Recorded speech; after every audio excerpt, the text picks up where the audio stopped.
Ever stared at a spreadsheet and wished that pesky row of data would just flip over and become a column? Well, get ready, because today we're going to tackle one of the most satisfying Excel transformations: converting a row to a column.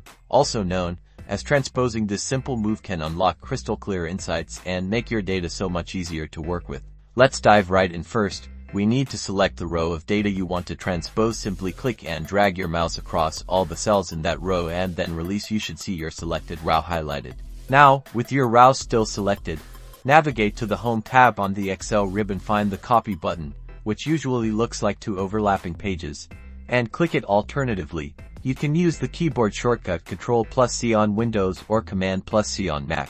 Next, we need to choose a new location for our transposed data. It's best to pick an empty cell, ideally in a different column, where your new column of data will begin. Click on this empty cell.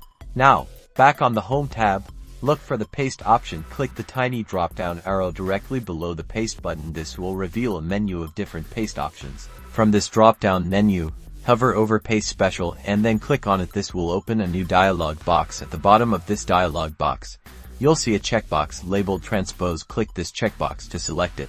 Once Transpose is checked, simply click the OK button. And there you have it. Your horizontal row of data is now neatly organized into a vertical column. Notice how the original row is unchanged, and your new column contains the same information, just in a different orientation. This is perfect for when you need to analyze your data in a different way or present it more vertically. Transposing is a fantastic way to restructure your data for better analysis and presentation, making those clearer insights easier to find and those data manipulations a breeze. Keep experimenting with your spreadsheets.